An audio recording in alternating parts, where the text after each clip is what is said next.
പിതാവിന്റെയും പുത്രന്റെയും പരിശുദ്ധാത്മാവിന്റെയും നാമത്തിൽ ആമേൻ. അമ്മേ പരിശുദ്ധ അമ്മേ, അമ്മേ പരിശുദ്ധമേ, ദൈവമാതാവേ, കൃപാസനത്തിലൂടെ ഞങ്ങൾക്കും ഞങ്ങളുടെ ദേശത്തിനും അമ്മ മധ്യസ്ഥം തേടി തന്ന എല്ലാ അനുഗ്രഹങ്ങൾക്കും കൃപകൾക്കും ഞങ്ങളിപ്പോൾ ഹൃദയം നിറഞ്ഞ നന്ദി പറയുന്നു.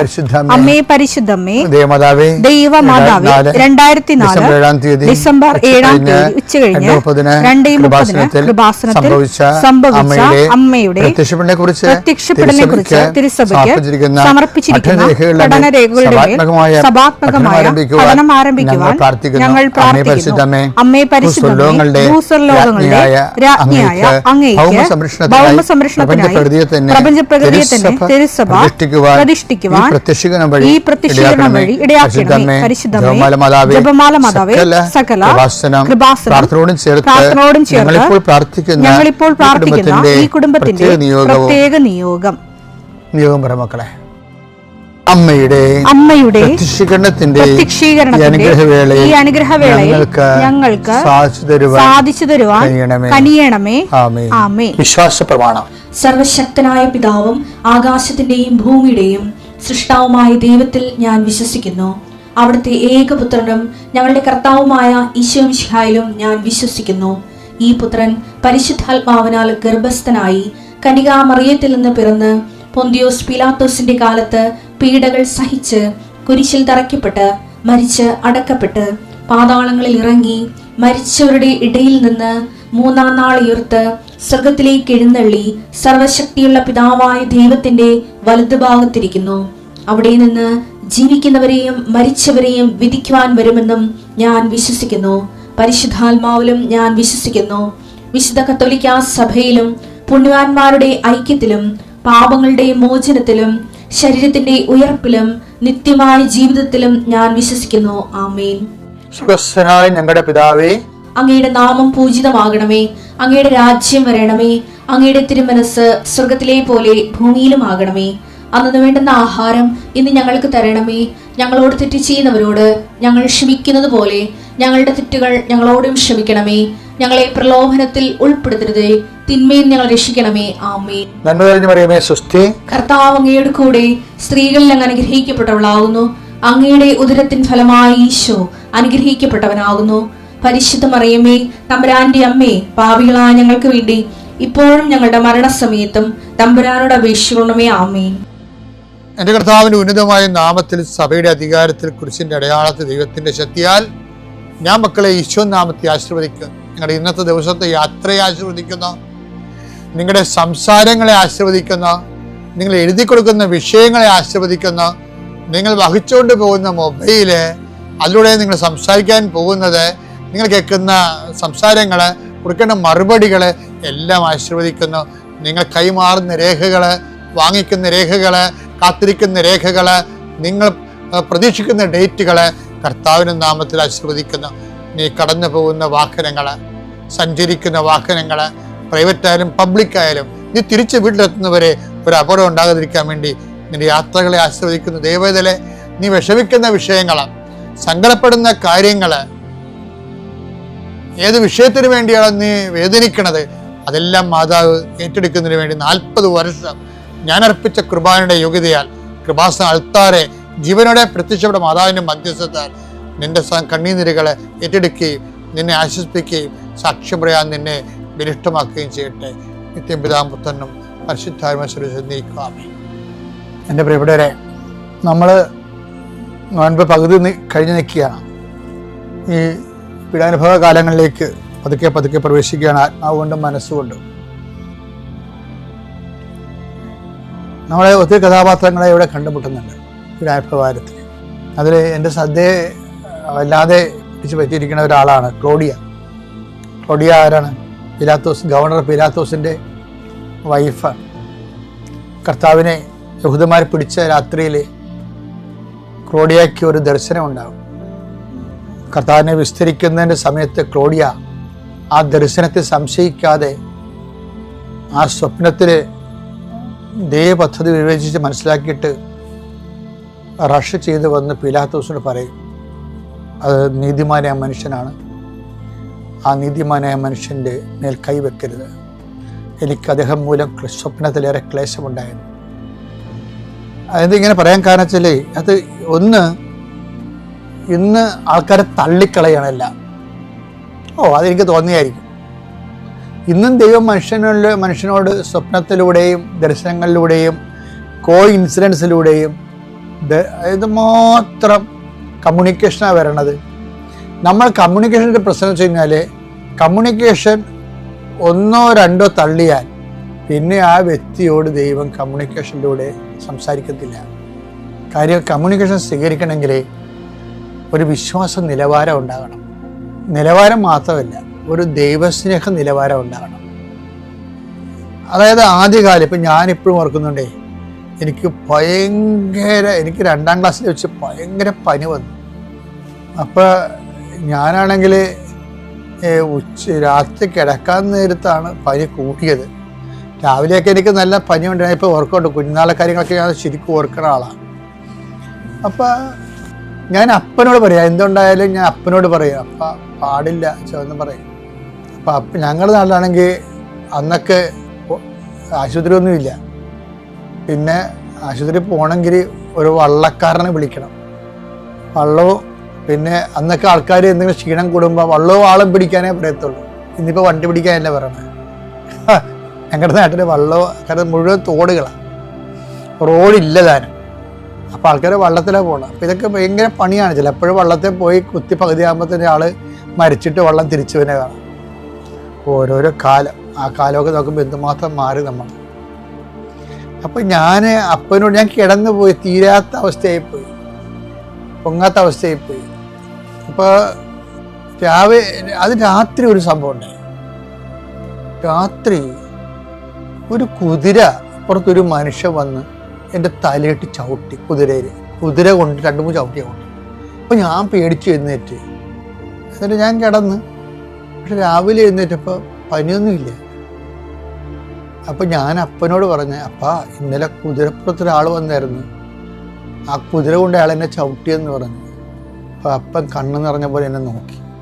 എന്താ കാര്യം വെച്ചാൽ, ഞങ്ങളുടെ ഫൊറോണ പള്ളി മനക്കുടം പള്ളിയാണ്. അവിടെയാണ് ഏറ്റവും വലിയ ആൾക്കാരൊക്കെ പോണ തീർത്ഥാടനം പോലെ. അത് പുരാതനമായ പള്ളിയാണ്, 9ാം നൂറ്റാണ്ടിലുള്ള പള്ളിയാണ്. അത് ഫൊറോണ പള്ളിയാണ്. അപ്പോൾ ആൾക്കാർക്ക് അതിനോട് അറ്റാച്ച്മെൻ്റ് ഉണ്ട്. അപ്പോൾ അതിന് മനക്കുടം എന്ന പേര്. ഞാൻ അവിടെയാണ് ആദ്യം വികാരിയായിട്ടിരുന്നത്, അസിസ്റ്റൻ്റായിട്ടും പിന്നെ വികാരിയായിട്ടിരുന്നത്.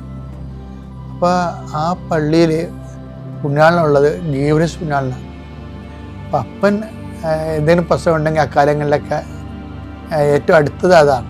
അതുകൊണ്ട് അപ്പം പറഞ്ഞു, പുണ്യാള കൊച്ചിന് അസുഖമാണ്, ഞാനെവിടെ പോകാനാണ്. അപ്പം ഞാനെവിടെ പോകാനാണ് ചോദിച്ചതിനാണ് പുണ്യാളൻ ഇങ്ങോട്ട് വന്നത്. ഇങ്ങനെ ജീവിച്ച ഒരു തലമുറ ഉണ്ടായിരുന്നു നമുക്ക്. ഇന്ന തലമുറ കാലഹരണപ്പെട്ടു പോയി. ഇന്ന് പുണ്യാളം വന്ന് ചവിട്ടിയാൽ പിള്ളേർ പറയത്തില്ല. അതിന് വിശ്വാസം ഉണ്ടാകണം, അതിനൊരു വിശ്വാസം ഉണ്ടാകണം. ആ പുണ്യാളിൻ്റെ അടുത്ത് പറയണമെങ്കിലും ഒരു വിശ്വാസം ഉണ്ടാകണം. അത് വളരെ പ്രാക്ടിക്കൽ ഫെയ്ത്താണ്. ഇന്നിപ്പോൾ പഠനമൊക്കെ കയറിയപ്പോൾ ദൈവം അങ്ങനെ ചെയ്യുമോ, പിന്നെ ഓരോരുത്തരെയും തലക്ക് നിന്ന് ചവിട്ടാൻ പോവുകയല്ലേ, ഇതൊക്കെ ചുമ്മാ തോന്നിയതാണെന്നൊക്കെ പറയും.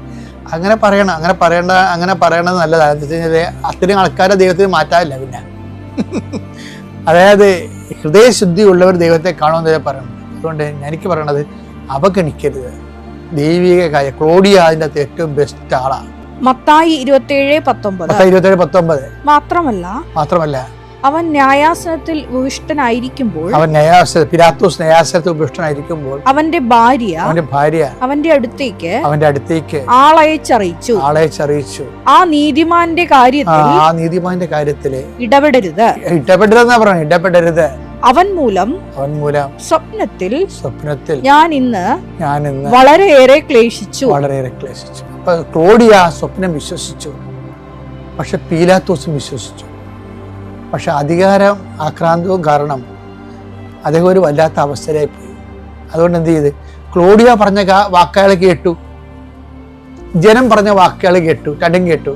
ജനം പറഞ്ഞ വാക്ക് കേട്ടുകൊണ്ട് പുള്ളി കസേര ഉറപ്പിച്ചു. അല്ലെങ്കിൽ ജനം പോയി റിപ്പോർട്ട് ചെയ്യും സീസറിൻ്റെ അടുത്ത്. സീസറിന്റെ ഗവർണറല്ലേ ഇയാള്. ജനം ഇയാൾക്കെതിരാണെന്ന് കണ്ടു കഴിഞ്ഞാൽ അപ്പം തന്നെ സീസർ ഇയാളെ മാറ്റിയിട്ട് വേറെ ആളെ വെക്കും. അതുകൊണ്ട് സീസറിനെ അയാൾ കേൾക്കേണ്ടി വരും. ജനത്തിനെ അയാൾ കേട്ടു, ക്ലോഡിയനെ അയാൾ കേട്ടു.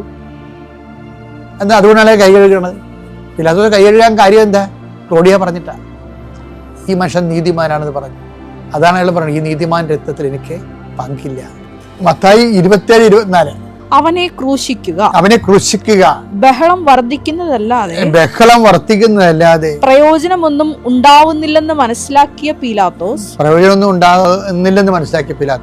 വെള്ളമെടുത്ത് ജനങ്ങളുടെ മുമ്പിൽ വെച്ച് കൈ കഴുകിക്കൊണ്ട് പറഞ്ഞു, ഈ നീതിമാന്റെ രക്തത്തിൽ എനിക്ക് പങ്കില്ല, അത് നിങ്ങളുടെ കാര്യമാണ്. അതാണ് വിഷയം. ഈ നീതിമാൻ എന്ന് പറഞ്ഞത് ആരാണ്? ക്ലോഡിയാണ് പറഞ്ഞത്. ക്ലോഡിയ പറഞ്ഞത് അയാൾ വിശ്വസിച്ചതല്ല എൻ്റെ അർത്ഥം. ക്ലോഡിയയുടെ സ്വപ്നത്തെ ക്ലോഡിയ വിശ്വസിച്ചു. ക്ലോഡിയ പറഞ്ഞത് പിലാത്തോസ് വിശ്വസിച്ചു. പക്ഷെ വിശ്വസിച്ചെങ്കിൽ ഒരു കുഴപ്പമുണ്ടെന്ന് വെച്ച് കഴിഞ്ഞാൽ ചിലരുടെ വിശ്വാസം അവർക്ക് പ്രയോജനപ്പെടത്തില്ല. എന്താ കാര്യം? വിശ്വാസം പ്രയോജനപ്പെടണമെങ്കിൽ അത് പ്രവർത്തികളിലൂടെ പറ്റത്തുള്ളൂ. അതുകൊണ്ടാണ് ഹെബ്രായർ പറയണത്, ഹെബ്രായർ 4:2 അവർക്കെന്നതുപോലെ തന്നെയാണ് നമുക്കും സുവിശേഷം ലഭിച്ചത്. എന്നാൽ അവർ കേട്ട വചനം പിലാത്തോസ് കേട്ട വചനം അവർക്ക് പ്രയോജനപ്പെട്ടില്ല. കാരണം അവർ അത് വിശ്വസിച്ചില്ല. വിശ്വസിച്ചു എന്ന് പറഞ്ഞാല്, വിശ്വസിക്കണം എന്നുണ്ടെങ്കിൽ പ്രവർത്തികൾ വേണം. കസേര പോകാതിരിക്കാൻ വേണ്ടിയാണ് അയാള്, അതായത് കസേര പോകാതിരിക്കാൻ വേണ്ടി അദ്ദേഹം കർത്താവിനെ അവർക്ക് ഏൽപ്പിച്ചു കൊടുത്തു. വിശ്വസിച്ചു, പക്ഷെ പ്രവർത്തിച്ചത് മറിച്ചായി പോയി. ഇത് വല്ലാത്തൊരു പ്രതിസന്ധിയാണ്. എല്ലാവർക്കും വേണ്ട പറ്റുന്ന സംഭവമാണ്. എല്ലാവരും വിശ്വസിക്കും, പക്ഷെ പ്രവർത്തികൾ മറിച്ചായി പോയി. ഇത് നമ്മൾ ആത്മശോധന ചെയ്യേണ്ടതാണ്. കാര്യം ഇതിനുള്ള മാർഗത്തിലേ ഉള്ളൂ. ഞങ്ങളെ പ്രലോഭനത്തിൽ ഉൾപ്പെടുത്തരുത് എന്ന് ഈശോ പറഞ്ഞില്ലേ? ഇങ്ങനൊരു സിറ്റുവേഷനിൽ ചെന്ന് ചാടാതിരിക്കാൻ വേണ്ടി, പ്രൊട്ടക്ഷന് വേണ്ടി പ്രാർത്ഥിക്കണം. അതാണ് പറ്റത്. ഈ പിലാത്തോസ് ഇങ്ങനൊരു അവസ്ഥ ചെന്ന് ചാടിയതുകൊണ്ടല്ലേ അദ്ദേഹത്തിന് അവസാനം പിലാത്തോസ് ആത്മഹത്യ ചെയ്യണതേ.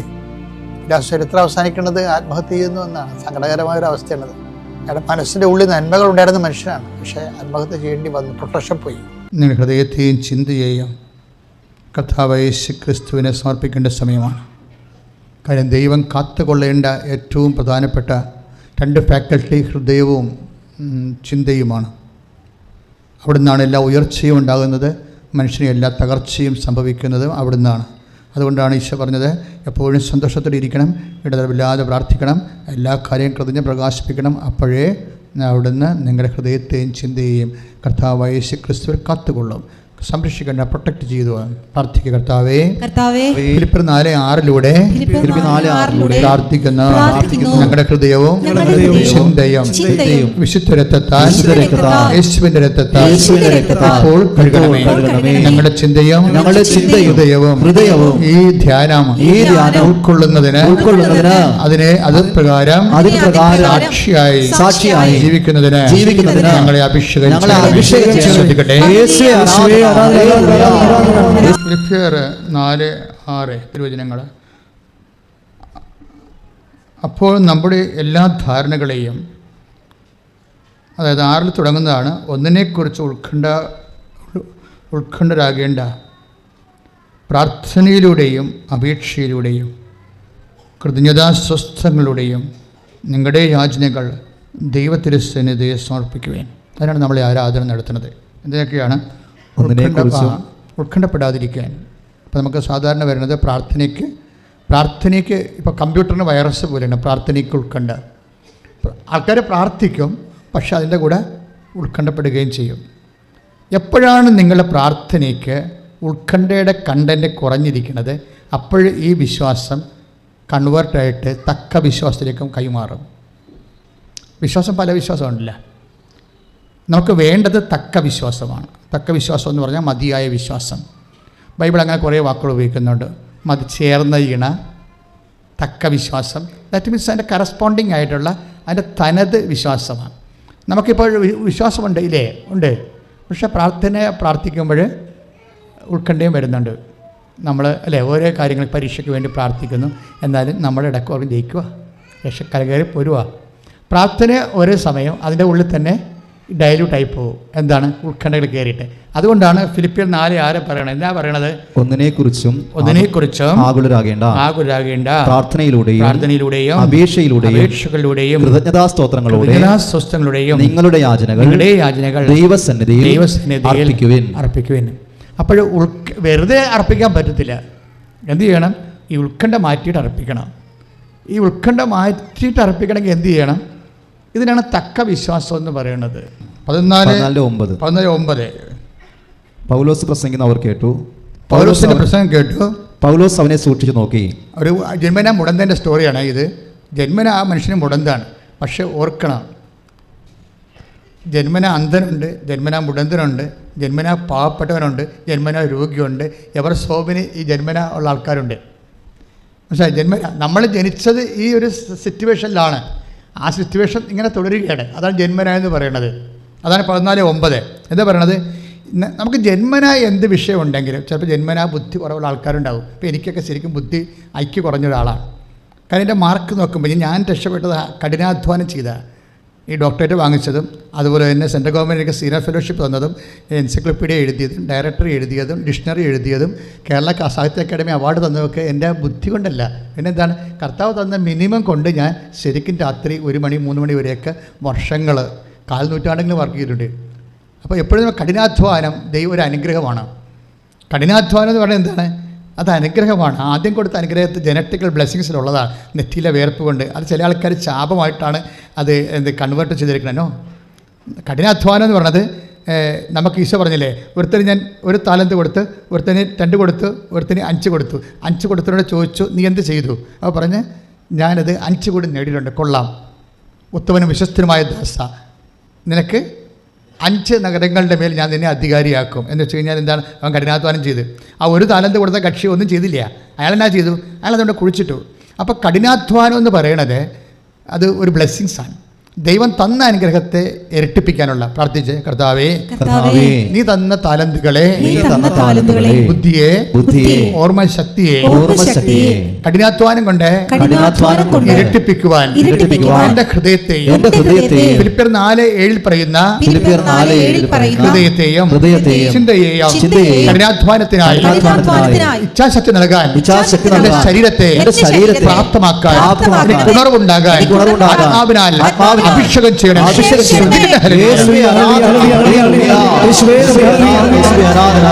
പരമദിവ്യകാരുണ്യത്തിന്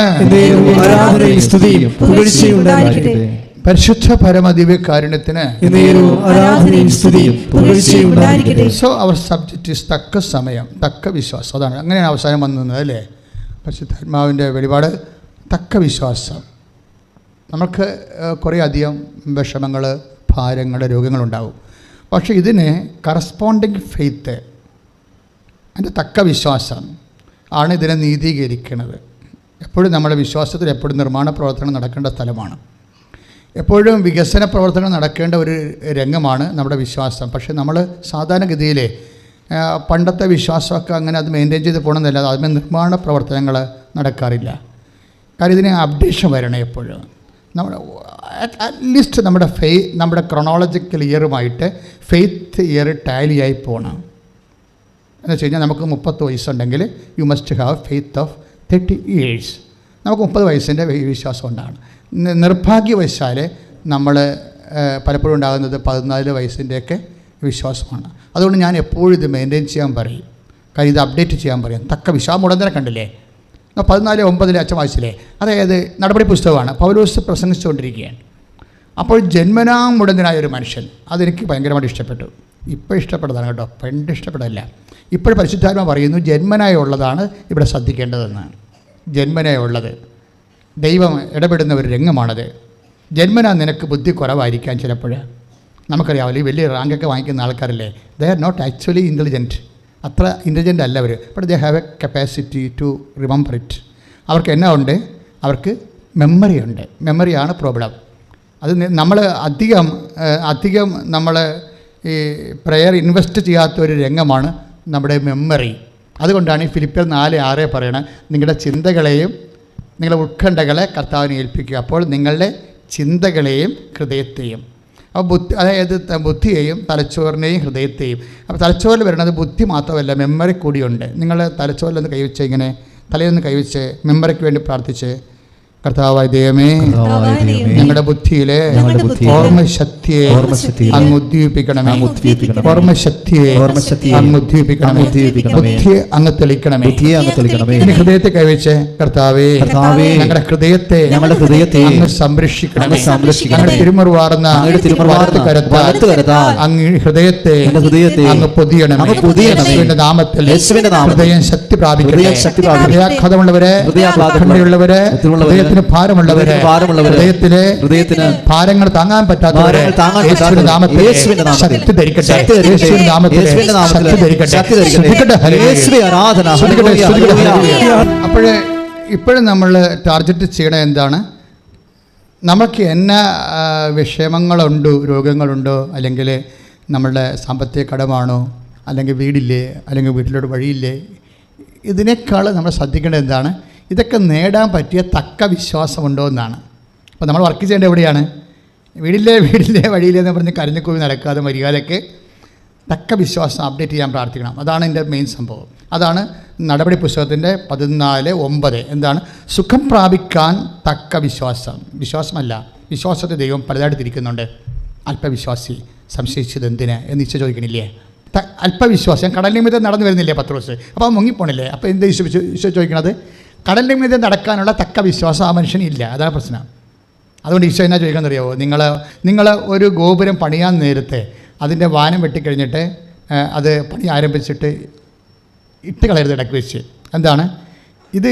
ഗോപുരം പണിയാൻ അല്ലെങ്കിൽ വീട് പണിയാനുള്ള തക്ക പണം നിങ്ങളുടെ കയ്യിലുണ്ടോ എന്ന് നിങ്ങൾ അതിൻ്റെ സം ടോട്ടൽ അതിൻ്റെ പ്ലാനും പിന്നെ എസ്റ്റിമേറ്റും എടുക്കണം. ഈശോ എന്നാ പറഞ്ഞത്? അത് ലുക്കാസ് സുവിശേഷം 14:29, 27, 28, 29 വരെ അതാണ് വചനം പോണത്. എന്ന് വെച്ച് കഴിഞ്ഞാൽ ഇതിന് നമ്മളൊരു ഇപ്പം നിങ്ങൾ IELTS പാസ്സാകും, നിങ്ങൾക്ക് മൊഡ്യൂൾസിൽ എല്ലാം ഫ്ലോപ്പാകും. ചിലർ വന്നിട്ടുണ്ട് പറയാം അച്ഛാ 4 പോയിച്ചാന്ന് പറയും. അപ്പോൾ ഞാൻ ഇപ്പോൾ 8 IELTS ഒക്കെ തോറ്റിട്ട് പ്രാർത്ഥിക്കാൻ വരുന്നില്ലേ? ഇവിടെ വരുമ്പോൾ ഞാൻ ചോദിക്കും എത്ര കിട്ടി? അപ്പോൾ അച്ഛാ 4 പോയെന്ന് പറയും. അവൻ്റെ കുഴപ്പമില്ല, 4 പോയത് നമ്മൾ രക്ഷപ്പെട്ടു. എന്താ 4 പോയ രക്ഷപ്പെടണം? കാര്യം എന്ന് വെച്ച് കഴിഞ്ഞാൽ പിന്നെ നമുക്ക് നമ്മളുടെ ശക്തിയിൽ ആശ്രയിക്കേണ്ട പ്രശ്നം ഇല്ലല്ലോ അവിടെ. പിന്നെ ഉടമ്പടിയുടെ ടൈമല്ലേ? 4 മൊഡ്യൂൾസ് നിങ്ങൾക്ക് പോയെന്ന് വെച്ചാൽ പിന്നെ നിങ്ങളുടെ കപ്പാസിറ്റി പോയി, മെറിറ്റ് പോയി. ഉടമ്പടി വർക്ക് ചെയ്യണം എങ്ങനെ? Not by merit but by grace. Philip 2:8 അനുസരിച്ച് ഇത് വർക്ക് ചെയ്യണത്. Not by merit. നമ്മുടെ മെറിറ്റിൻ്റെ നമ്മുടെ ബുദ്ധി, നമ്മുടെ ഓർമ്മശക്തി, നമ്മുടെ ഫിലോളജി അല്ലെങ്കിൽ നമ്മുടെ ഫോണറ്റിക്സ് അങ്ങനെയുള്ള കാര്യങ്ങൾക്കൊന്നും നിനക്ക് കോൺഫിഡൻസ് ഇല്ലെങ്കിൽ, when you lost confidence you just accept your faith. നിങ്ങൾക്ക് എപ്പോഴാണ് ആത്മവിശ്വാസം നഷ്ടപ്പെടുന്നതാണ് ഏറ്റവും ദൈവാനുഭവത്തിൻ്റെ അടിസ്ഥാനം എന്ന് പറയുന്നത്. എന്താ കാര്യം? നമ്മൾ പ്രൊക്ലെയിം ചെയ്യാണ്, സെൽഫായിട്ട് 2 കൈ ഉയർത്തി പറയുന്നത്, കർത്താവേ എനിക്ക് കപ്പാസിറ്റി ഇല്ല, എനിക്ക് കപ്പാസിറ്റി ഇല്ല. പക്ഷെ അത് തുറന്ന് പറയണം, അത് തുറന്ന് പറയണം. കഴിഞ്ഞ ദിവസം ഞാൻ പറഞ്ഞ കാര്യമില്ലേ, അതായത് മൈക്കൽ ജോണിൻ്റെ സാക്ഷ്യം എന്താ? അയാളെന്താ പറയണം? അമ്മ മാതാവേ, എനിക്ക് അമ്മയല്ലാതെ ആരുമില്ല. എന്താ കാര്യം? എനിക്ക് പമ്പിങ് ഇല്ല. ഹാർട്ടിന് പമ്പിങ് ഇല്ലെങ്കിൽ പമ്പിങ് കൂട്ടാൻ പറ്റത്തില്ല. മെഡിക്കൽ സ്റ്റുഡൻസും ഡോക്ടേഴ്സും ചിലപ്പോൾ ഇതിനകത്ത് കാണും. നിങ്ങൾക്കറിയാമല്ലോ കാര്യങ്ങൾ. എന്ന് വെച്ചാൽ സംഭവിച്ചു കഴിഞ്ഞാൽ പമ്പിങ് മാത്രമല്ല, സിഗ്നൽ സിസ്റ്റം മൊത്തം അപ്സെറ്റാണ്. അപ്പോൾ അതുകൊണ്ട് ഇനി വേറെ ഒരു സ്പെയർ ആയിട്ടുള്ള ഹാർട്ടിന് മാത്രമേ അവിടെ സ്പേസ് ഉള്ളൂ. അതുകൊണ്ട് എന്നാ ചെയ്യണം? 2 ഓപ്ഷനുണ്ട്. എന്ത് ചെയ്യണം? ഒന്നെങ്കിൽ സ്പേസ് മേക്കർ വെക്കണം, അല്ലെങ്കിൽ ഹാർട്ട് മാറ്റി വെക്കണം. ഹാർട്ട് മാറ്റി വെക്കണമെങ്കിൽ ലക്ഷങ്ങളാവും. സ്പേസ് മേക്കറിനാണെങ്കിൽ 8 ലക്ഷമേ ആകത്തുള്ളൂ. അപ്പോൾ നിങ്ങൾ പൈസ സംഘടിപ്പിച്ചിട്ട് വരാൻ പറഞ്ഞു. അയാൾ പൈസയൊക്കെ സംഘടിപ്പിച്ചിട്ട് ഉടമ്പടി ചെയ്തും പോയി പൈസ സംഘടിപ്പിച്ചിട്ട് പക്ഷേ ഇയാൾ അതല്ല പ്രശ്നം. എനിക്ക് ഈ മൈക്കൽ ജോണിൻ്റെ സാക്ഷ്യം കേട്ടപ്പോൾ എനിക്ക് തോന്നിയത്, ഹീസ് ഫോളോയിങ് മീ. മറിയത്തിൻ്റെ കൂടെയാണ് ഇയാൾ. അങ്ങനെ പറയണ കാര്യങ്ങളൊക്കെ ഒരു പ്രെയർ ടൈം എന്ന് പറഞ്ഞാൽ ഞങ്ങൾക്കില്ല. എല്ലാ ടൈമും അമ്മയോട് കോൺടാക്റ്റ് ചെയ്യാൻ പറ്റിയ, ഇൻട്രാക്ട് ചെയ്യാൻ പറ്റിയ ടൈമാണ്. പക്ഷേ ഇൻട്രാക്ഷനൊക്കെ പറഞ്ഞാലേ നമ്മളിങ്ങനെ ഒരുതരം എന്താണ് പെബിളായിട്ടുള്ള ഒരു റെഡിമെയ്ഡായിട്ടുള്ള ഇൻട്രാക്ഷൻസ് അല്ല, റോ ആയിട്ടുള്ളതാണ്. അയാൾ പറയണത്, അമ്മ ഈ വിഷയം ഏറ്റെടുത്തില്ല, പിന്നെ എനിക്ക് ആരുമില്ല, പിന്നെ എൻ്റെ കാര്യം ഒന്നും പറയാൻ പറ്റത്തില്ല, ഞാൻ അമ്മയല്ലാതെ ആരെ ആശ്രയിക്കാനാണ്. This is the row. എനിക്ക് അയാളുടെ പ്രെയർ ഭയങ്കര, കഴിഞ്ഞ പ്രാർത്ഥന ഞാനത് പറഞ്ഞിട്ടുണ്ട്, ഇപ്പോൾ ഓർത്തില്ല, പറയണമെന്ന് വിചാരിച്ചില്ല. പക്ഷേ ഈ തക്ക വിശ്വാസം എന്ന് പറഞ്ഞപ്പോഴേ അങ്ങോട്ട് വന്നതാണ് ഞാൻ. തക്ക വിശ്വാസം ഒരു പ്രശ്നമാണ്. തക്ക വിശ്വാസത്തിൽ നിന്നാണ് ഈ പ്രെയർ, തക്ക പ്രാർത്ഥന ഉണ്ടാകുന്നത്. നമ്മുടെ പ്രാർത്ഥന ഒരുതരം അഴകുഴമ്പനാണെങ്കിൽ അതിൻ്റെ അർത്ഥം എന്താണ്? വിശ്വാസവും അതാണ്ട് അതിൻ്റെ ഒരു നെറ്റിപ്പടിയുള്ള വിശ്വാസമാണ്. അപ്പം നമ്മൾ ചെയ്യേണ്ടതെന്ന് വെച്ച് കഴിഞ്ഞാൽ ഈ പ്രാർത്ഥന, ഈ മനുഷ്യൻ്റെ പ്രാർത്ഥന കണ്ടല്ലേ, ഈ മനുഷ്യൻ പ്രെയർ ചെയ്തിട്ട് എന്നിട്ട് ഈ മനുഷ്യൻ എന്താ ചെയ്യണതല്ലേ, നാളെയാണ് സ്പേസ് മേക്കർ വെക്കേണ്ടത്. ഈ മാസം നടന്ന അത്ഭുതമാണത്, ഈ മാസത്തേതാണത്. എന്നിട്ട് മെയ് 5-ാം തീയതി സ്പേസ് മേക്കർ മാറ്റി വെക്കണം. മെയ് 4-ാം തീയതി ഈ മനുഷ്യൻ രാത്രി ഡോക്ടറെ അടുത്ത് പോയി കാണാൻ പോവുകയാണ്. ഏത് ഡോക്ടറെ അടുത്ത്? പുള്ളിയുടെ ലോക്കൽ ഡോക്ടർ. ഇതിൻ്റെ അകത്ത് കുറച്ച് ടെസ്റ്റ്, കുറച്ച് റിസൾട്ട് അവിടെ നിന്ന് എടുക്കേണ്ട കാര്യങ്ങളുണ്ട്. അത് പൾസ്, അതുപോലെ തന്നെയുള്ള കുറച്ച് പ്രഷർ, ഇങ്ങനെയുള്ള റിപ്പോർട്ടിങ് എടുക്കണം. ബ്ലഡൊക്കെ ചെക്ക് ചെയ്യണം. അതിനൊക്കെ വേണ്ടി പോയി എടുക്കുമ്പോൾ നാളെയാണ് ഈ സ്പേസ് മേക്കർ വെക്കണത്. വെക്കുമ്പോഴുള്ള ചെറിയ നടപടിക്രമങ്ങളിലേക്ക് പോകണമെങ്കിൽ പുള്ളി സ്വിച്ച് ഓഫ് ചെയ്യും. അത് നല്ല സാക്ഷ്യമാണ്. സ്വിച്ച് ഓഫ് ചെയ്തിട്ട് മൊബൈൽ സ്വിച്ച് ഓഫ് ചെയ്ത് വെക്കും. എന്നിട്ട് ഡോക്ടറിനെ കയറി കാണുമ്പോൾ ഡോക്ടർ അവിടെ ഇല്ല, അയാൾ വന്നുകൊണ്ടിരിക്കുകയാണ്. വേറെ ഒരു ക്ലിനിക്കിൽ നിന്ന് പുള്ളിക്കാരൻ ഡ്രൈവ് ചെയ്ത് വന്നുകൊണ്ടിരിക്കുകയാണ്. അപ്പോൾ കുറച്ച് സമയമുണ്ട്. എന്നിട്ട് സ്വിച്ച് ഓഫ് ചെയ്ത മൊബൈൽ ഓട്ടോമാറ്റിക്കായിട്ട് ഓണാകും, പോക്കറ്റിൽ കിടന്നു. ഉടനെ പുള്ളി നോക്കിയപ്പോൾ കൃപാസനത്തിൽ നിന്ന് വണക്കമാസത്തിൻ്റെ ലിങ്ക് വന്നിരിക്കുകയാണ്. ഉടനെ പുള്ളിക്കാരൻ അവിടെ ഇരുന്ന് വണക്കമാസം മുഴുവൻ കൂടിക്കഴിഞ്ഞ് ഡോക്ടറെ ടെസ്റ്റെല്ലാം എടുത്തിട്ട് നേരെ പിറ്റേ ദിവസം സ്പേസ് മേക്കർ വെക്കാൻ പോവുകയാണ്. അവിടെ ചെന്ന് രണ്ടാമത് സ്പേസ് മേക്കറിൻ്റെ ആക്ച്വൽ ടെസ്റ്റ് എടുത്തപ്പോൾ ഡോക്ടർ പറയും, പുള്ളി നോക്കിയിട്ട് പറയും ഇതല്ല, ഇത് വേറെയാണ്, ഇത് ആൾ തെറ്റിപ്പോയി, വേറെ എടുത്തുകൊണ്ട് വരാൻ പറയും. വേറെ എടുത്തുകൊണ്ട് വരാൻ പറയുമ്പോൾ നേഴ്സ് വീണ്ടും ടെസ്റ്റ് ചെയ്ത് പറയും അത് തന്നെ കൊണ്ടുവരാൻ പറയും. നോക്കുമ്പോൾ എന്താ പ്രശ്നം വെച്ച് കഴിഞ്ഞാൽ ഡോക്ടറിന് വിശ്വസിക്കാൻ പറ്റില്ല. എന്താ കാര്യം? ഇതല്ലെന്ന് അദ്ദേഹം പറയണത്, ഇത് ഇയാളുടേതല്ല, വേറെ ആരുടെ ആണെന്നാണ് പറയണത്. പക്ഷേ അയാളുടെ തന്നെ. എന്താ കാര്യം എന്നറിയാമോ? 6 കൊല്ലമായിട്ട് പമ്പിങ് 40 കൗണ്ടാണ്. 6 കൊല്ലമായിട്ട് ഒറ്റ ഉടമ്പടിയിൽ കൗണ്ടിങ് 100, 96 മാറി. ഇത്രയും വിഷയമാണ്. അതല്ല 60 മാറി. 60, 55 കഴിഞ്ഞാൽ പിന്നെ ഹാർട്ട് വർക്ക് ചെയ്തോളൂ, ഒരു കുഴപ്പമില്ല. അപ്പോൾ നോർമൽ എബോവായി എന്ന് വെച്ചാൽ ഇതെല്ലാം നടക്കുന്നത് സിംഗിൾ വിഷയമാണ്. പക്ഷേ എന്തുകൊണ്ടാണ് ഈ മിറക്കിളിലൂടെ നടക്കുന്നത്? ഉടമ്പടിയിൽ വെക്കണ മിറക്കിൾ എന്ന് പറയാൻ നമ്മൾ സാധാരണ സിംഗിൾ എഡ്ജ് പ്രയറിന് വെക്കണമായിരുന്നു. ഇപ്പോൾ നൊവേന സിംഗിൾ എഡ്ജ് പ്രയറാണ്. സിംഗിൾ എഡ്ജ് പ്രയറിനെ സംബന്ധിച്ചിടത്തോളം ഉണ്ടാകുന്ന പ്രശ്നം വെച്ച് കഴിഞ്ഞാൽ ഇപ്പോൾ എന്ത് പ്രയർ ആയാലും, ഇപ്പോൾ ജപമാലയായാലും സിംഗിൾ എഡ്ജിലാണ്. കാര്യം വെച്ച് കഴിഞ്ഞാൽ നമ്മളവിടെ വെക്കുന്നത് ഒരു കക്ഷി നമ്മളാണ്, ദാറ്റ്സ് ഓക്കെ. പക്ഷേ മറ്റേ കക്ഷി ദൈവമാണെന്ന് നമ്മൾ ആഗ്രഹിക്കുന്നു, പ്രാർത്ഥിക്കുന്നു, പ്രതീക്ഷിക്കുന്നു. പക്ഷേ ദൈവമായിരിക്കാൻ വേണ്ടി നമ്മളവിടെ ഒന്നും ചെയ്തിട്ടില്ല. ഉടമ്പടി അങ്ങനെയല്ല. ദൈവം ഇതിൻ്റെ ഒരു കക്ഷിയാണ്. അതാണ് ഡബിൾ എഡ്ജ് എന്ന് പറയുന്നത്. ഉടമ്പടിയുടെ എഫിക്കസി അതാണ്. ഉടമ്പടി എഫിക്കസി ആകാൻ കാര്യം പ്രാർത്ഥിക്കുന്ന വിഷയം നിങ്ങളൊരു എഡ്ജാണ്, അതിന് സെക്കൻഡ് എഡ്ജ് എന്ന് പറയുന്നത് ദൈവമാണ്. ഇനി വിഷയം എന്താണ്? കഴിഞ്ഞ ആഴ്ച എന്താ പറഞ്ഞത്? 2 തിമോത്തി 2:13 എന്താണ്? ഇതിൻ്റെ അകത്ത് ഒരു എഡ്ജ് കയ്യിൽ നിന്ന് വിട്ടുപോയെന്ന് വിചാരിച്ചു. നമ്മൾക്കാണല്ല പ്രശ്നം വരുന്നത്. ഫ്ലക്ച്വേഷൻ വരും. ഒരു ജപ്തി നടപടി വരുമ്പോൾ തന്നെ നമ്മൾ പ്രാർത്ഥനയും മറന്ന് പള്ളിയും മറന്നൊക്കെ പിന്നെ മാർക്കിടന്ന് പറഞ്ഞു, അല്ലെങ്കിൽ 2 സ്മോളൊക്കെ അടിച്ച് നമ്മുടെ ഭാഗത്തു നിന്നാണ് പ്രശ്നങ്ങൾ വരണത്. ഇതുണ്ടാവും. അതുകൊണ്ട് ബൈബിൾ എന്താ പറയണത്? നിങ്ങൾ അവിശ്വസ്തരാകാൻ സാധ്യതയുണ്ട്. നമ്മുടെ അവിശ്വസ്തതയ്ക്ക് ബൈബിൾ സാധ്യത ഉണ്ടെന്നാണ് പറയണത്. അതുകൊണ്ട് 2 തിമോത്തി 2:13 എന്താ പറയണത്? നാം അവിശ്വസ്തരായിരുന്നാലും പറഞ്ഞോളൂ, നാം അവിശ്വസ്തരായിരുന്നാലും അവൻ വിശ്വസ്തനായിരിക്കും. കൈയടിച്ച് കർത്താവിനെ സ്തുതിക്കട്ടെ.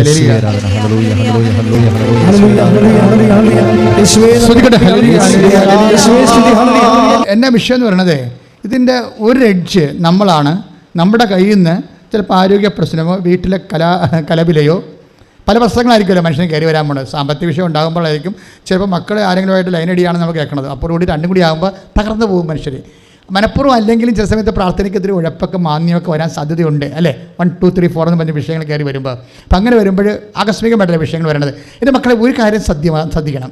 എന്ത് ആകസ്മികം വന്നാലും ശരി, നിൻ്റെ ദൈവം അറിയാതെ വരത്തില്ല. It's clear. നിനക്ക് ഇന്ന സംഭവം നടക്കാൻ പോകുന്നു എന്നുള്ളത് നീ അറിയണതിന് മുമ്പ് തന്നെ ഈ വിഷയം ദൈവം അറിഞ്ഞ് കാണത്തില്ലേ? ഇല്ലേ?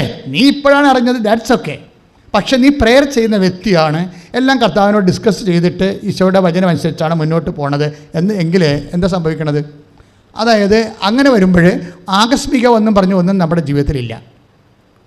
ഇപ്പോൾ കഴിഞ്ഞ ദിവസങ്ങളിൽ ഒരു സാക്ഷ്യം ഉണ്ടായി. അതെന്താ സംഭവിച്ചാൽ അവൾ പെങ്ങള ഉടമ്പടി എടുത്താണ്.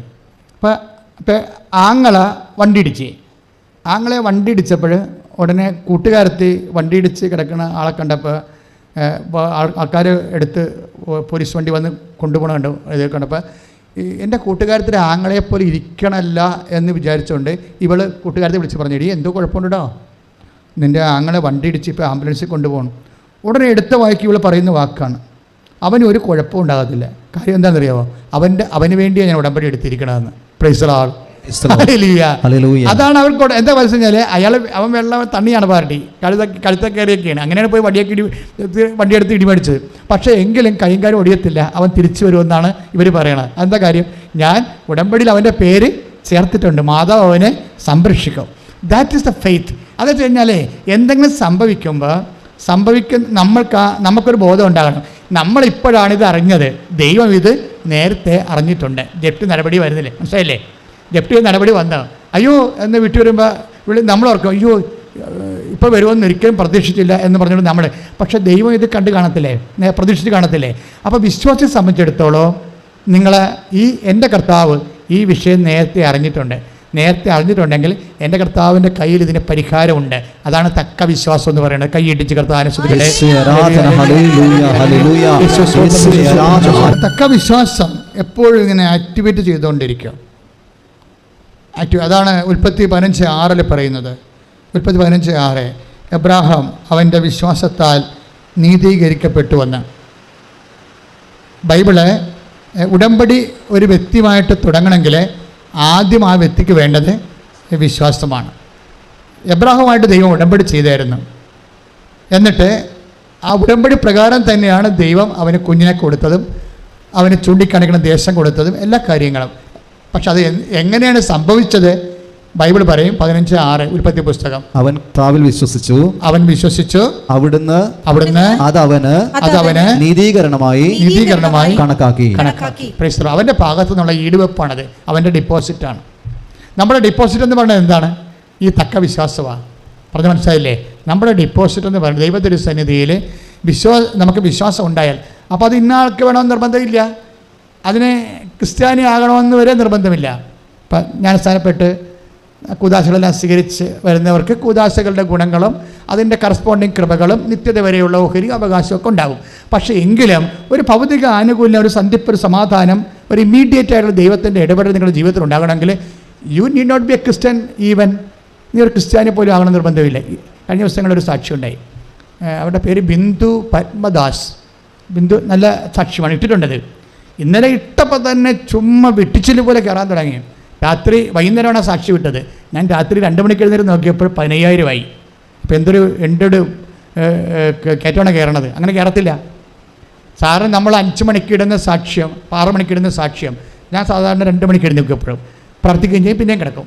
പിന്നെ 4 മണിക്ക് എഴുന്നേറ്റിട്ട് പിന്നെ നടക്കാൻ പോകും. അപ്പോൾ എന്താ പ്രശ്നം വെച്ച് കഴിഞ്ഞാൽ ഈ സമയത്തെല്ലാം ഞാൻ ചെക്ക് ചെയ്യും. ആദ്യം വന്നിച്ച് മൊബൈലിൻ്റെ സ്റ്റാറ്റസ് നോക്കും. അപ്പോൾ ഇതെന്ന് പറയുന്നത് ഇങ്ങനെ ഈ വെടിക്കുറ്റി പോലെ ഇങ്ങനെ കയറുകയാണ്. 15 ഇപ്പോൾ വല്ല 20,000 ആയിക്കാണ്, 20,000 പേര് കാണുകയാണ് ഈ സംഭവം. അതും വിത്തിൻ നോ ടൈമാണ് ഈ സംഭവം കയറുന്നത്. എന്ന് വെച്ചാൽ അവിടെ പ്രസൻറ്റേഷൻ പക്ക പ്രസൻറ്റേഷനാണ്. വെച്ചാൽ ഈ ബിന്ദു കൊലതുകാരതിയാണ്. ബിന്ദു പത്മദാസിൻ്റെ സാക്ഷ്യം എന്ന് വെച്ച് കഴിഞ്ഞാൽ ഇവള് ഉടമ്പടി ചെയ്തിട്ട് എന്താ പ്രശ്നം വെച്ച് കഴിഞ്ഞാൽ പുള്ളിക്കാരത്തേക്ക് ഇരിക്കാനും പറ്റത്തില്ല, നിൽക്കാനും പറ്റത്തില്ല. അതാണ് അസുഖം, ഒരസുഖം. എന്ന് വെച്ചാൽ മുട്ടിനെ കുത്താൻ പറ്റത്തില്ല. അതിന് പുള്ളിക്കാരത്ത് 5-6 കൊല്ലമായിട്ട് വ്യത്യസ്തങ്ങളായ ചികിത്സ ചെയ്യുകയാണ്. അതിനുശേഷമാണ് പുള്ളിക്കാരത്ത് വന്ന് ഉടമ്പടി ചെയ്യണത്. ഉടമ്പടി ചെയ്യണ 2 കാര്യങ്ങളുണ്ട് പുള്ളിക്ക്. ഈ മുട്ടുവേദന അല്ല പ്രശ്നം. പുള്ളിയുടെ കൊച്ചച്ഛൻ ക്യാൻസറായിട്ട് കിടപ്പാണ്. പുള്ളി എറണാകുളത്ത് ബിന്ദു പത്മദാസ് കൊല്ലത്തുകാര്. കൊച്ചച്ഛൻ എന്ന് പറയുന്നത് അമ്മയുടെ അനിയത്തിൻ്റെ ഭർത്താവിനാണ് അവർ കൊച്ചച്ഛൻ എന്ന് വിളിക്കുന്നത്. കൊച്ചച്ഛൻ വൈറ്റിലാണ് താമസിക്കുന്നത്. പക്ഷെ അങ്ങനെയൊക്കെ ക്യാൻസറാണ്. ക്യാൻസർ തന്നെയല്ല 3 മാസമേ സർവൈവ് ചെയ്യത്തുള്ളെന്ന് പറഞ്ഞു. അതുകൊണ്ട് ഈ ബന്ധുക്കളൊക്കെ വന്ന് കണ്ടുകൊണ്ട് പോവുകയാണ്. പുള്ളിയെ. അപ്പോൾ ഇവൾക്ക് പോകേണ്ട സമയമായി. അപ്പോൾ ഇവൾ വിചാരിക്കണത് ഇവളൊരു ഓഫീസിൽ ജോലി ചെയ്യുന്ന ആളാണ്. അപ്പോൾ അവൾ വിചാരിക്കണത് ഉടമ്പടി എടുത്തിട്ട് കൊച്ചച്ഛൻ്റെ അടുത്ത് പോകാം. അവരുടെ വിശ്വാസം നിങ്ങൾ നോക്കണേ. എന്താണ്, ഞാൻ കൊച്ചച്ഛനെ വെറുതെ പോയി കാണുമ്പോൾ മാനുഷികമായ കാഴ്ചയാണ്. ഉടമ്പടി എടുക്കുമ്പോൾ മാതാവ് അതിൻ്റെ അകത്ത് അഷ്വറൻസ് ഉള്ളതാണല്ലോ, അമ്മേൻ്റെ കൂടെ പോകാം. ഇതാരാ പറയണത്? കത്തോലിക്കനല്ല പറയണത്. ഇതാരാ പറയണത്? അക്രൈസ്തവ സഹോദരിയാണ് പറയണത്. അമ്മേൻ്റെ കൂടെ പോകാം, ഉടമ്പടി എടുത്തിട്ട് പോകാം. അതാണ് തക്ക വിശ്വാസം. നമ്മുടെ പോയിൻ്റ് എന്താണ്? നമ്മുടെ സബ്ജക്റ്റ് എന്താണ്? തക്ക വിശ്വാസം. 14:9 സുഖം പ്രാപിക്കാൻ തക്ക വിശ്വാസം ഉണ്ടെന്ന് കണ്ട് പൗലോസ് പറഞ്ഞു, എഴുന്നേറ്റ് മധ്യത്തിൽ നിൽക്കുക. അവൻ നിന്നു, അവൻ സൗഖ്യം പ്രാപിച്ചു. വിശ്വാസം ഉണ്ടെങ്കിൽ മതി. അതാണ് തക്ക വിശ്വാസം. അപ്പോൾ ഈ ബിന്ദു പത്മദാസിൻ്റെ സാക്ഷ്യം എന്ന് പറയുന്നത്, അവളെ കൊച്ചച്ഛനെ കാണാൻ എല്ലാവരും പോയി. എല്ലാവരും ചോദിക്കുന്നുണ്ട്, നീ പോണില്ലേ? എല്ലാവരും കണ്ട് തീരാനായി.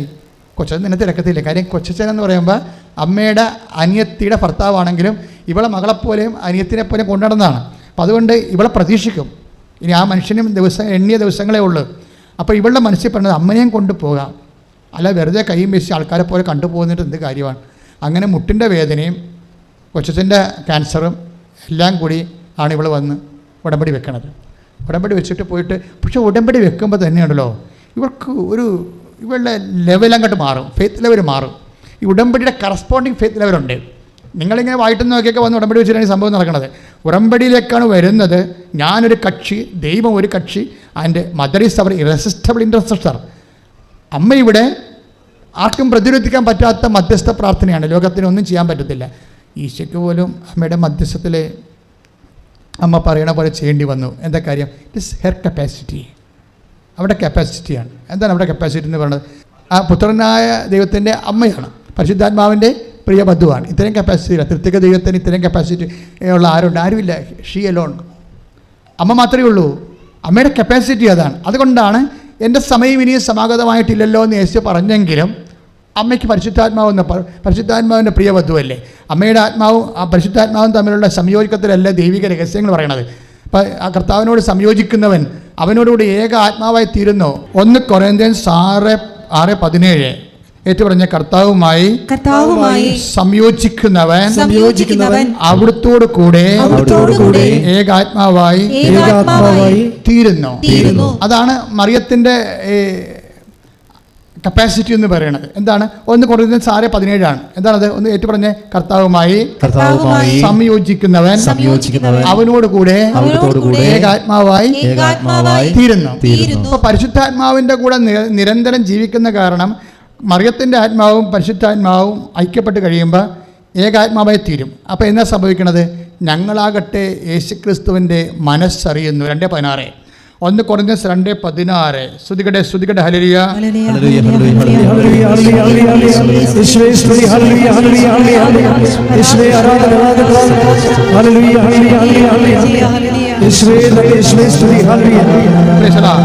ഒന്ന് കൊരിന്ത്യൻസ് 2:16 ആത്മീയ മനുഷ്യൻ 15 തുടങ്ങുക വചനം.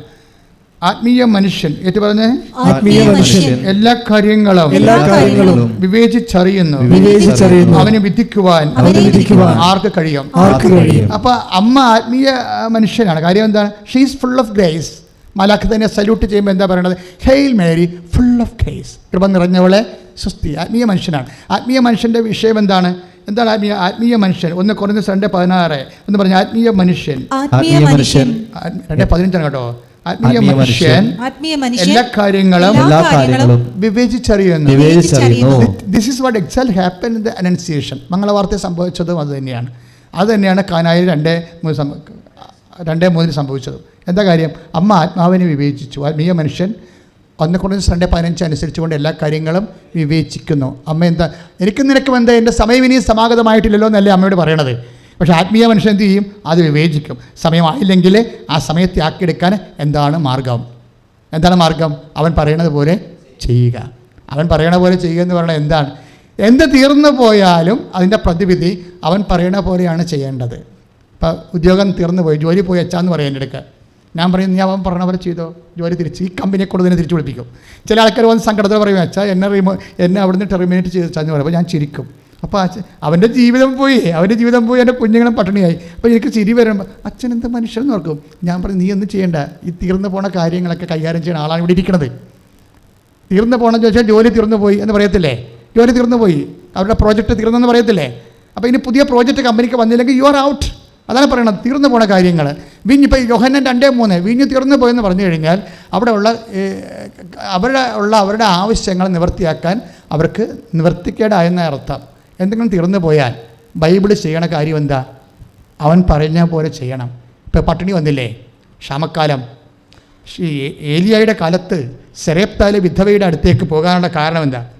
ഏലിയായുടെ കാലത്ത് 1 രാജാക്കന്മാർ 17:14 എന്തെന്നാൽ താൻ ഭൂമിയിൽ മഴ പെയ്യ്ക്കുന്നതുവരെ കലത്തിലെ മാവ് തീർന്നു പോവുകയില്ല, ഭരണിയിലെ എണ്ണ വറ്റുകയുമില്ല. അപ്പം മാവ് തീർന്നു പോവുക, വീഞ്ഞ് തീർന്നു പോവുക, അതുപോലെ തന്നെ കടത്തിലെ എണ്ണ തീർന്നു പോവുക, ഇതൊക്കെ സ്വാഭാവികമായി ഒരു കുടുംബത്തെ സംഭവിക്കുന്ന പക്ഷ ദുരന്തങ്ങളാണ്. ഇങ്ങനെ ഒരു ദുരന്തങ്ങൾ പുതിയതല്ല. കാനായിൽ വെച്ച് വെള്ളം വീഞ്ഞു തീർന്നു പോയതല്ല. പഴയ നിയമത്തിലും സെയിം അതേ അക്കത്തിൽ 14 വയസ്സ് നോക്കിയാൽ 13 വയസ്സ് എന്നാ പറ്റിയ ഏലിയ അവളോട് പറഞ്ഞു. ആരോട്? സെരപ്തായിലെ വിധവയോട്. ഭയപ്പെടേണ്ട, നീ ചെന്ന് പറഞ്ഞതുപോലെ ചെയ്യുക. അതാണ് സംഭവം. അവൻ പറഞ്ഞതുപോലെ ചെയ്യാൻ. എന്താ പ്രശ്നം വെച്ച് കഴിഞ്ഞാൽ ഈ മനുഷ്യന് അവിടെ നാട്ടിൽ പട്ടിണിയാണ്. ഭയങ്കര വരൾച്ച കാലമായത് കാരണം നദി വരെ വറ്റിപ്പോയി. കൊയ്ത്തൊന്നുമില്ല, ഗോതമ്പില്ല, പൊടിയില്ല, അതുകൊണ്ട് ദോശയുമില്ല, ഇഡ്ഡലിയുമില്ല, ഒന്നുമില്ല. പട്ടിണിയാവും, പണ്ടാര പട്ടിണി. അപ്പോൾ ഈ ഏരിയ സെരപ്തായിൽ സിദോനിൽ സംഭവിക്കുന്ന സംഭവമാണ്. സിദോനിലെ സെരപ്തായിടുത്ത വിധവയുടേക്ക് ദൈവം പറഞ്ഞുവിടും, സെരപ്തായിൽ വിധവയുണ്ട്, ഞാൻ അവളോട് പറഞ്ഞുവിടും നിനക്ക് ഭക്ഷണം തരാൻ, നീ അങ്ങോട്ട് ചെന്നാൽ മതി എന്ന് പറയും. അപ്പം അങ്ങനെ ചെല്ലുമ്പോൾ ഈ വിധവയെ കാണും. അവർ ചുള്ളിക്കമ്പോൾ പെറുക്കിയെടുക്കുകയാണ്. അപ്പോൾ പറയും എനിക്ക് വെള്ളം തരാൻ പറയും. അപ്പോൾ വെള്ളം എടുക്കാൻ പോകുമ്പോൾ പറയും ഒരു അപ്പം കൂടി തന്നേക്കാൻ പറയും. അപ്പോൾ വിധവ പറയും അപ്പം ഇല്ല, ഇത്തിരി പൊടി മാവിൻ്റെ ഇത്തിരി പൊടിമാവ് കലത്തിൻ്റെ ചുവട്ടിലുണ്ട്, ഇത്തിരി എണ്ണ ഭരണിയിലുണ്ട്, ഞാനും മകനും ഉണ്ട്, ഞങ്ങളൊരു അപ്പം ഉണ്ടാക്കിയിട്ട് തിന്നിട്ട് ചാകാൻ പോയി, നാളെ അപ്പം കിട്ടുമോ ഇല്ലെന്ന് നമുക്ക് ഉറപ്പില്ലെന്ന് പറയും. അപ്പോൾ ഏരിയ പറയും ഞാൻ പറയണ പോലെ നീ ചെയ്യും, കർത്താവ് അരുളി ചെയ്യുന്നു. അങ്ങനെ ചെയ്താൽ ഇനി കലത്തിലെ മാവ് വറ്റി പോകത്തില്ല, തീർന്നു പോകത്തില്ല, പിന്നെ കുടത്തിലെ എണ്ണ വറ്റി പോകത്തില്ല. ഇങ്ങനെ തീർന്നു പോകുമ്പോൾ എന്താ ചെയ്യണത്? ഞാൻ പറഞ്ഞ പോലെ അവിടെ ഏരിയ അല്ല പറയണത്. ആരാ പറയണത്? ഏരിയയെ പറഞ്ഞയച്ച ദൈവമാണ് പറയണത്. ഇടിച്ച് കർത്താവിനെ ശ്രദ്ധിക്കട്ടെ.